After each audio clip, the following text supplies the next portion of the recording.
el juicio eterno de Dios. Cuando hablamos de prevención, hermanos, no se trata de infundir miedo.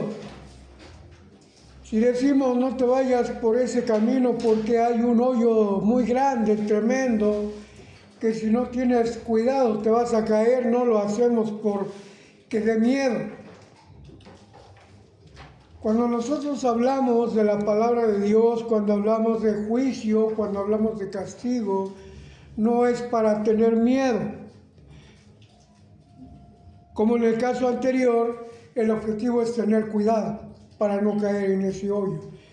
Aquí es tener cuidado para que cuando comparezcamos ante el tribunal de Cristo, lo hagamos adecuadamente. La palabra de Dios tiene varios términos para hablar del día del juicio eterno. Se habla del juicio de Jehová, del juicio de Dios. Se habla del juicio venidero. Se habla del justo juicio de Dios.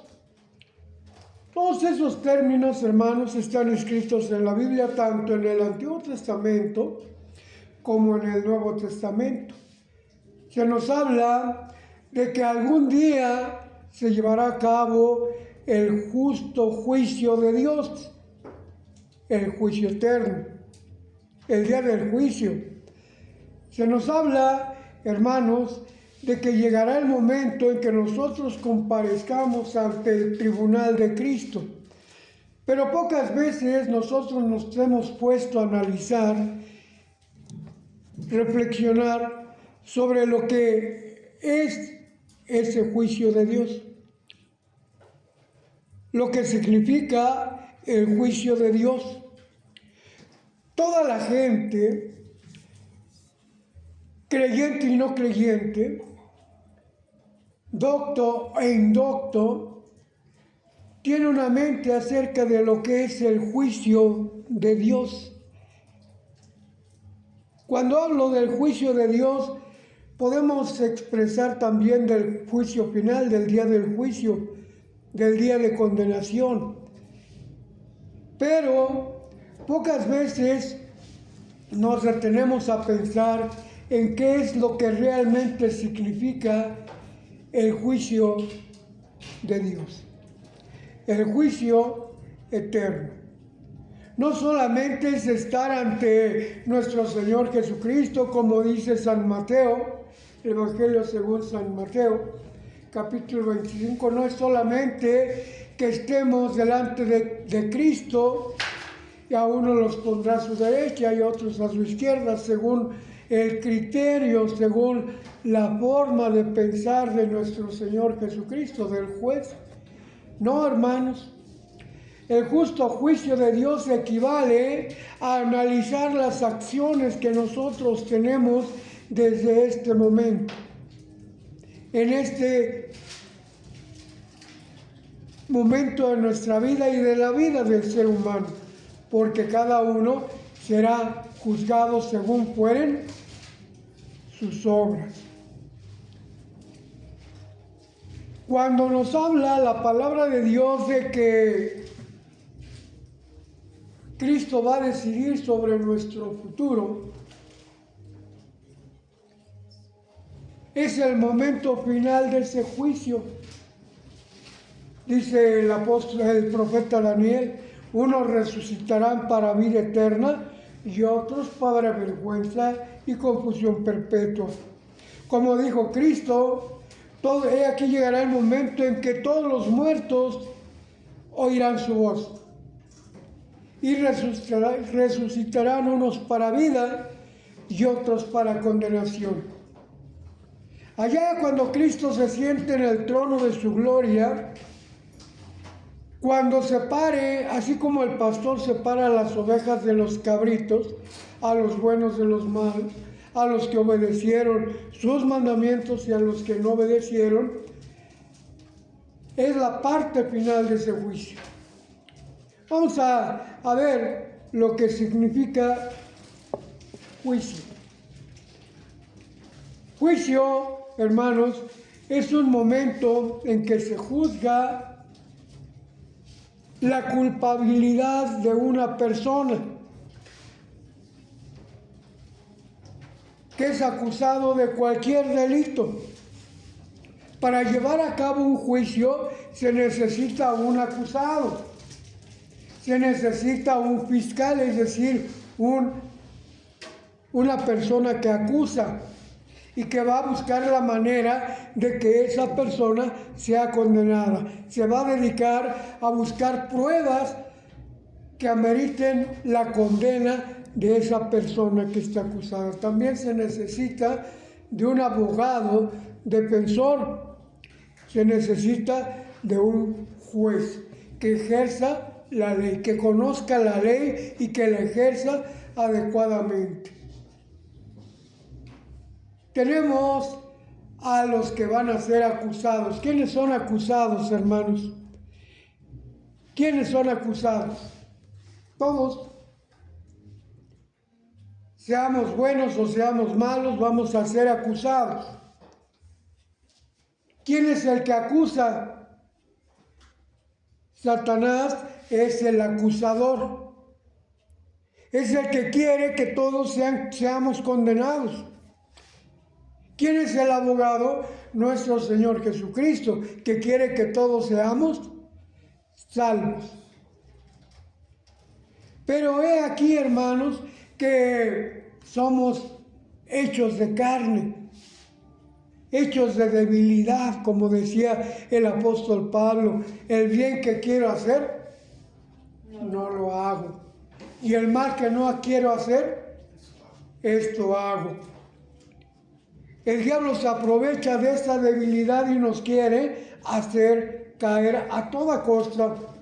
Él está reservado, como dice el apóstol Pedro, ahorita lo vamos a ver, está reservado para ese juicio final.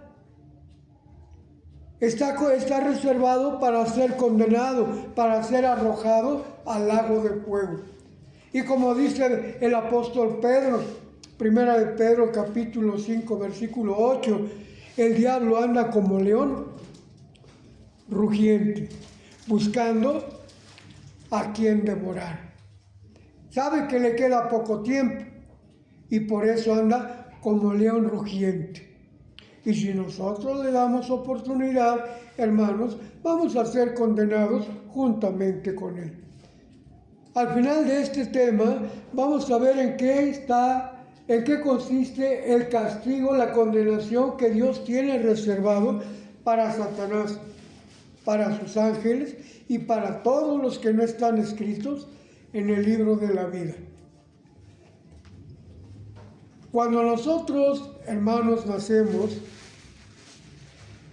es cuando tenemos la oportunidad de alcanzar la vida eterna.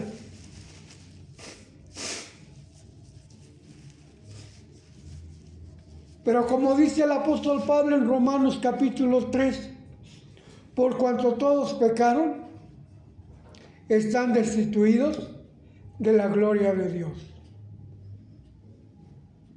Y aquí todos nos apartamos, todos hicimos lo mal, todos. Por ese pecado que nosotros tenemos, por esa rebeldía que nosotros tenemos, de hecho somos condenados al juicio eterno, a la condenación, a la muerte. Estamos condenados. Hasta ahí va ganando el fiscal. Hasta ahí va ganando el diablo, el que nos acusa. Quiero recordar, hermanos, lo que dice allá en el capítulo 1 de Job. ¿Quién era Job? Un varón que justo, recto, temeroso de Dios y apartado del mal. ¿Era bueno o era malo Job, hermanos? Pero el fiscal, el acusador, ¿qué fue lo que encontró? Dios le dice a Satanás, ¿has visto a mi siervo Job? Y da esas características. ¿Y qué dijo Satanás? Él te sirve, Él te adora, Él obedece, Él es justo porque tú le das todo. Quítaselo y verás cómo se aparta de ti. Dios le permitió a Satanás que tentara a Job. ¿Porque Dios es malo? ¿Porque Dios no amaba a Job? ¿Por eso le permitió al diablo que lo atacara? No, por el contrario, Dios sabía el corazón de Job y sabía que Job iba a triunfar. ¿Y triunfó, hermanos? ¿Triunfó Job? Sí. Dice que no fue hallado ningún pecado, ninguna falta en él. Y al final de su vida, Dios lo reconoce dándole lo doble de lo que tenía. Sobre todo, le dio el conocimiento de él. Job decía, yo de oídas te había oído, mas ahora mis ojos te ven. Nosotros de oída oímos que existe Dios, oímos del amor de Dios, oímos de la justificación de Dios. ¿Sí saben lo que es justificación, hermanos? Quitar lo sucio y hacerlo justo. Dar la capacidad o el nombramiento o el título de justo a alguien que no lo tenía. ¿Quién es el que no lo tiene? El que peca, el que hace lo malo. Pero Dios nos hace justos por el amor que nos tiene al mandar a su Hijo. ¿Se acuerdan lo que dice Juan 3:16?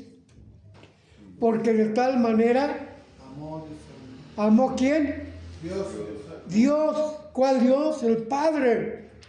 Porque de tal manera amó Dios al mundo que ha dado a su Hijo unigénito para que todo aquel que en él crea no se pierda, sea salvo, tenga vida eterna. ¿Y qué sucede con los que no creen en nuestro Señor Jesucristo? Versículo 17 de Juan 3:16, verso 17. Los que no creen sean condenados. Es necesario que el juicio comience en la casa de Dios, dice el apóstol Pedro. Y si comienza en la casa de Dios, ¿cómo terminarán aquellos que no son de la casa de Dios? Si el justo con dificultad se salva, ¿dónde quedará el infiel y el pecador? Cristo Jesús en su predicación decía que el juicio ha comenzado hoy. Lucas capítulo 15. El juicio ha comenzado hoy. Hoy es el juicio de Dios. Cuando nosotros comparezcamos ante el tribunal de Cristo, ayúdenme a leer 2 de Corintios, capítulo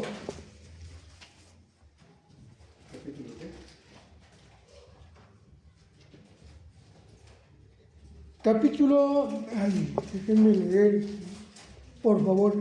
2 de Corintios, capítulo 5, versículo 10. Ayúdenme a leerlo, por favor.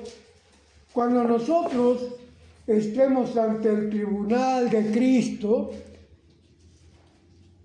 cuando estemos allá, cuando Cristo venga, cuando seamos premiados o castigados, ¿en base a qué seremos premiados o castigados? 2 de Corintios 5:10. Porque es menester que todos nosotros padezcamos ante el tribunal de Cristo, para que cada uno reciba según lo que hubiere hecho por medio del cuerpo, ora sea bueno o malo.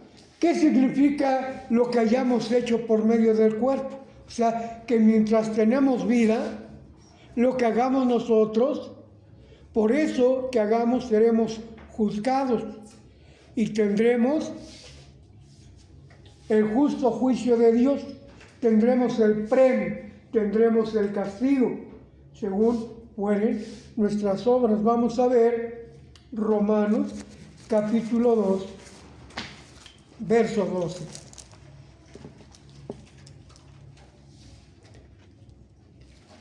Si lo tienen, ayúdenme a leerlo, hermanos. 2:12 dice: porque todos los que sin ley pecaron, sin ley también perecerán, y todos los que en la ley pecaron, por la ley serán juzgados. Muy bien, hermanos. ¿Qué es lo que dice aquí? Yo durante muchos años oí predicar de esta manera: los que sin ley pecaron, sin ley serán juzgados.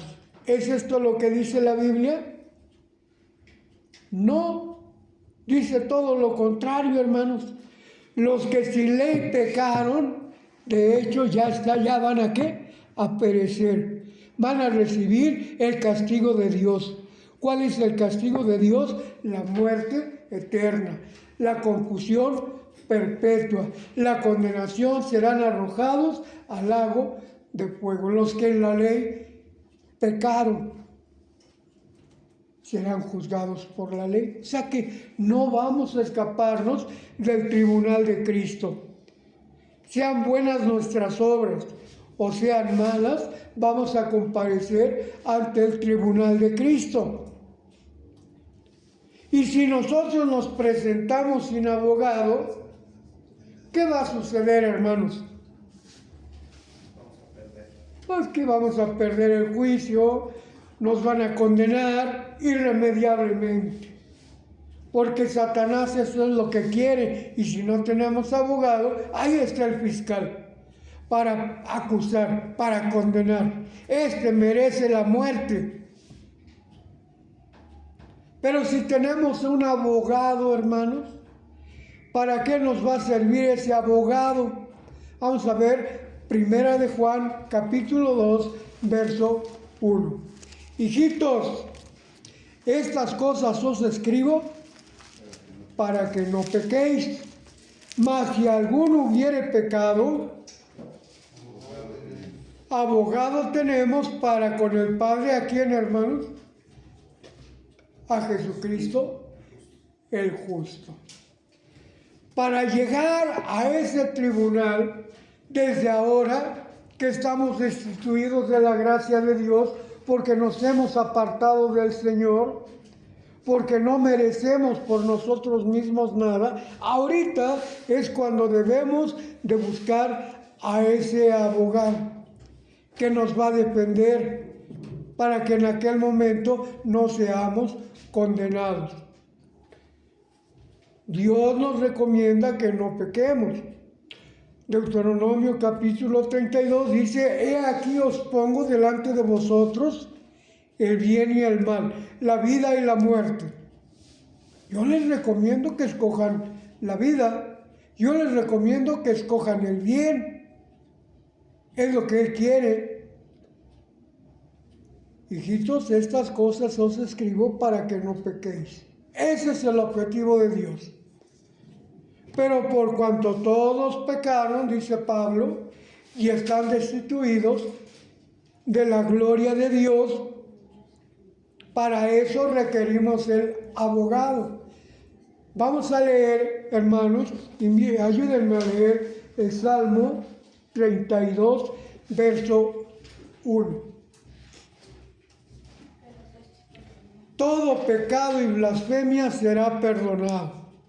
El único pecado que no va a ser perdonado ni en esta vida ni en la venidera es la blasfemia contra el Espíritu Santo. Y eso es lo que más comúnmente hace el hombre, hermanos, la blasfemia contra el Espíritu Santo. El creer en mentiras, el creer en errores, el que nos dice, ¿saben qué? ¿Ya para qué sirve seguir adelante si ya pecamos? El que nos dice, tú vas a ser condenado. o el que nos dice, haz todo lo que quieras, al cabo que Cristo ya pagó por nosotros. Se trata de hacer pecar, de hacer caer. Ese es el objetivo de Satanás. Pero el objetivo de Cristo es ese, que todos seamos salvos, y por eso ofrendó su vida. La cita que di, hermanos, Salmo 32:1. Bienaventurado aquel cuyas iniquidades son perdonadas y borrados sus pecados. Muy bien. Bienaventurado aquel cuyas iniquidades son perdonadas. ¿Quién es el único que puede perdonar, hermanos? Le llevan a Jesús a una mujer que fue tomada ¿en qué? En adulterio. Algunos dicen, fue tomada en el lecho con él.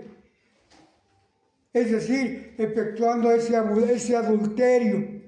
Otros dicen, no fue tomada en el hecho, fue tomada en el hecho, sin él. O sea, hecho de acto, de hacer. Cualquiera de las dos cosas viene significando lo mismo. ¿Qué querían aquellos que llevaron a esa mujer? Maestro, hemos encontrado a esta mujer y la ley dice que debe de ser muerta a pedradas. ¿Tú qué dices? ¿Qué dijo Cristo, hermano? El que esté libre de pecado, que arroje la primera piedra. ¿Alguien arrojó la primera piedra, hermanos? No. ¿Dónde están los que te condenaban? ¿Dónde están los que te acusaban? Señor, se fueron. Si ellos no te condenaron, tampoco yo te condeno. Vete y no peques más. Cuando sana aquel paralítico, ¿se acuerdan? ¿En qué día lo sanó? En sábado. Y todos los fariseos, todos aquellos que estaban al pendiente de Jesús, lo acusaban, tú sanaste el sábado. ¿Qué usó Jesús para sanar a aquel paralítico? ¿Saben qué? Tráiganme una cama ortopédica, tráiganme estos aparatos, tráiganme estas inyecciones, vayan corriendo y traigan esta medicina que yo necesito para sanar a este enfermo. ¿Se acuerdan cómo sanó Jesús a aquel paralítico, hermano? Toma tu lecho y vete.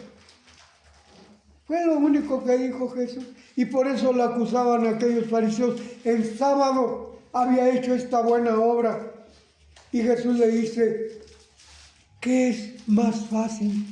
Decir, levántate, toma tu lecho y vete, o tus pecados te son perdonados. Pues aquí está el que puede perdonar los pecados. ¿Quién es el que puede perdonar los pecados? Cristo Jesús. El que perdona tus iniquidades, el que borra tus pecados. Por eso tenemos que acercarnos a nuestro Señor Jesucristo, para que cuando comparezcamos ante ese tribunal, pues lo hagamos confiadamente. Como dice el apóstol Pablo, segunda de Colosenses, capítulo 1, verso 5. Ayúdenme a leerlo, por favor. Cuando estemos delante de Dios, tengamos ese abogado. Pero ahora es cuando es ese juicio, cuando nuestros pecados son juzgados, cuando el diablo busca acusarnos para condenarnos. Ahora, si nosotros nos acercamos a Cristo, si nosotros lo aceptamos a Él, si nosotros somos hechos hijos de Dios, y juntamente con Abraham, por obedecer por fe, coherederos de esa promesa, entonces es la diferencia. Como dijo Pablo, no como los que no tienen esperanza. 1:5 de segunda de Tesalonicenses. ¿De Tesalonicenses? ¿Colosenses o Tesalonicenses? Una demostración del justo juicio de Dios, para que seáis tenidos por dignos del reino de Dios, por el cual asimismo padecéis. Así es, hermanos. Padecemos es ahora. Cuando venga el juicio, el justo juicio de Dios, lo hagamos confiadamente. Hay personas, hermanos, que han logrado esa dignidad, que han logrado esa participación de la promesa, ¿como quién? Como Pablo. Él decía, para mí el vivir es Cristo y el morir, ganancia. Él decía, he peleado la buena batalla, he guardado la fe. Por lo demás, me está guardada la corona de vida que dará el Señor juez justo, y no solamente a mí, sino a todos los que aman su venida. Todos los que padecen el reino de Dios, tenemos oportunidad.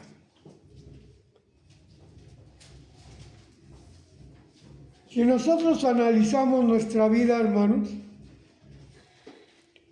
a veces somos demasiado estrictos con nosotros mismos y decimos, yo ya no merezco seguir adelante, estoy condenado porque mis pecados están siempre delante de Él.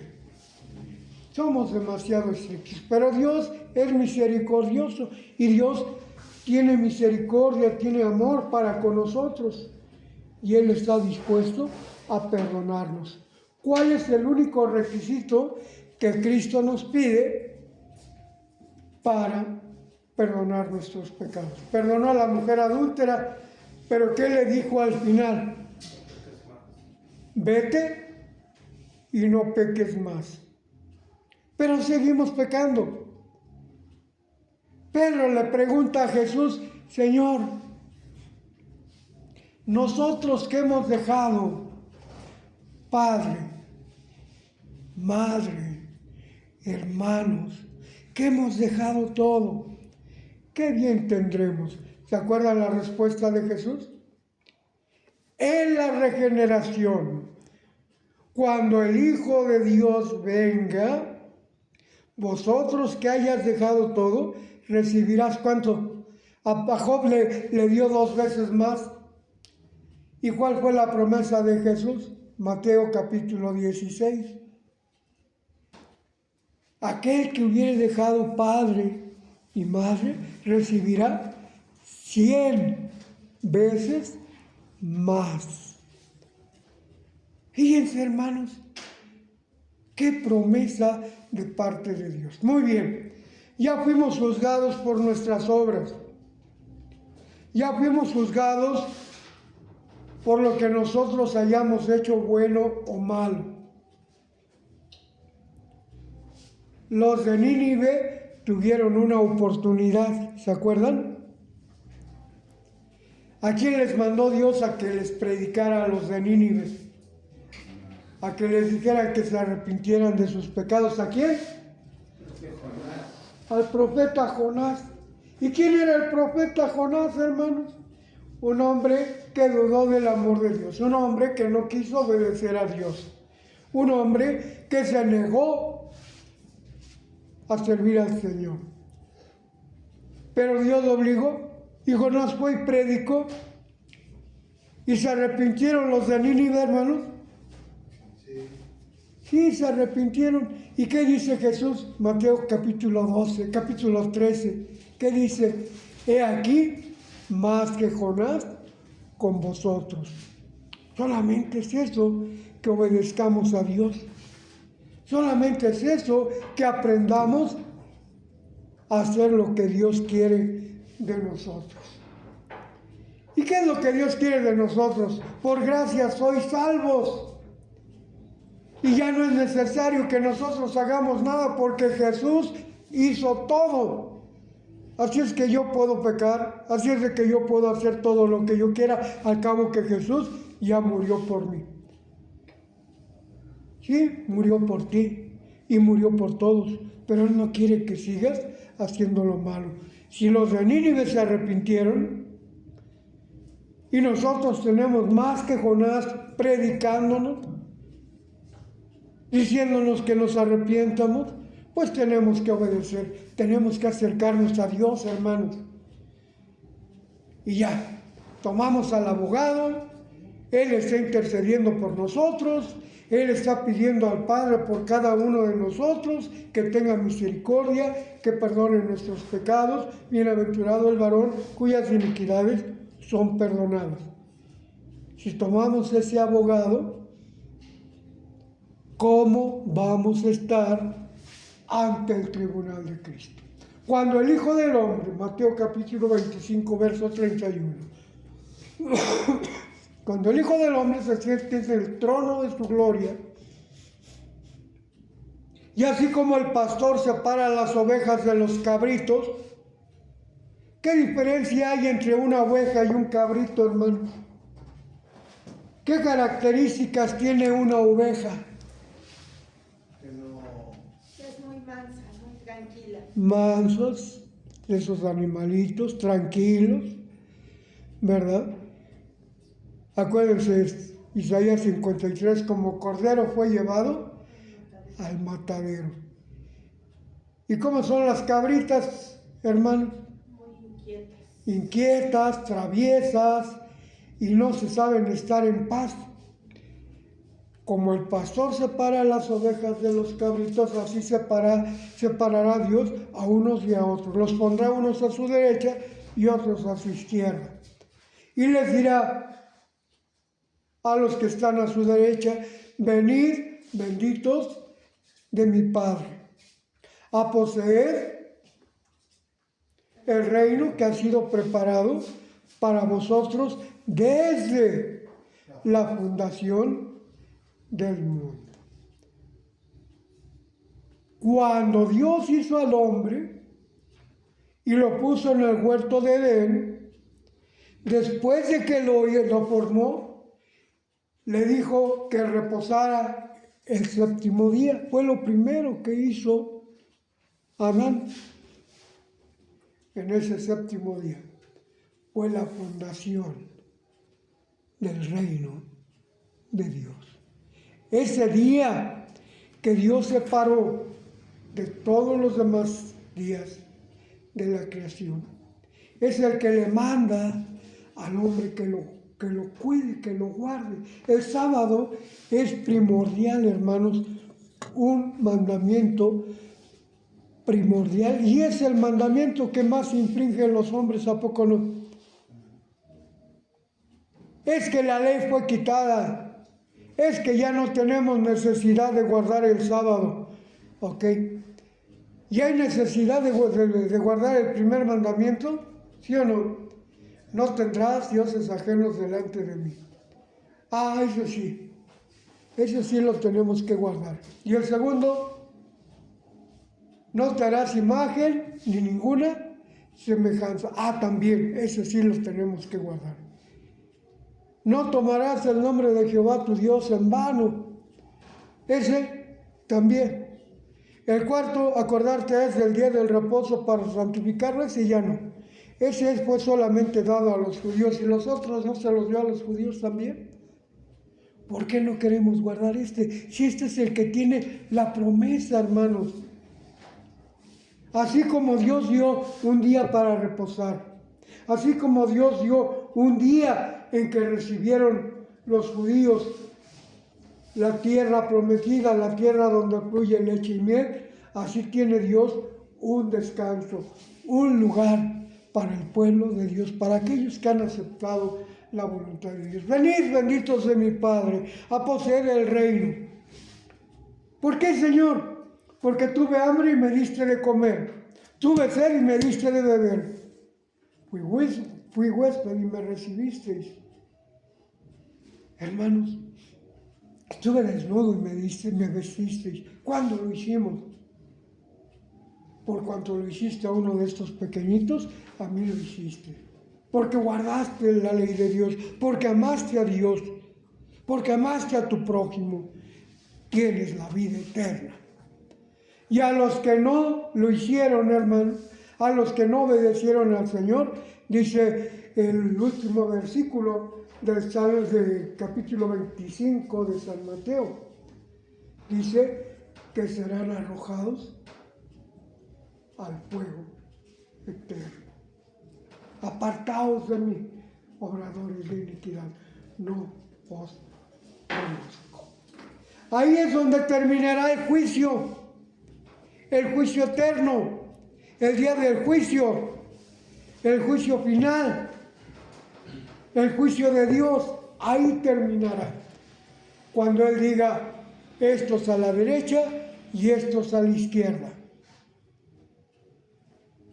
Cuando unos sean arrojados al fuego eterno, al final de los 1000 años, cuando el diablo sea suelto de sus prisiones y engaña a los que participen en la segunda resurrección, a los que no participaron en la primera resurrección, y los arrojará al fuego eterno.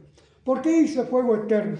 Algunos dicen, porque ahí van a estar en el infierno, siendo atormentados por el diablo. Hermanos, si el diablo es el primero que va a ser atormentado, ¿cómo va a tener tiempo el diablo de atormentar a las almas que estén ahí? El juicio eterno, el fuego eterno, se refiere a que es un fuego consumidor y va a destruir todo para siempre. Las consecuencias del juicio eterno es el castigo, la muerte segunda. Es la muerte segunda, el final castigo. Y los que hayan alcanzado la misericordia de Dios, los que hayan puesto al Hijo de Dios como su abogado, los que estén como Pablo, como los apóstoles, como los que están enlistados en el capítulo 11 de Hebreos, ellos recibirán la vida eterna. ¿Y en qué consiste la vida eterna?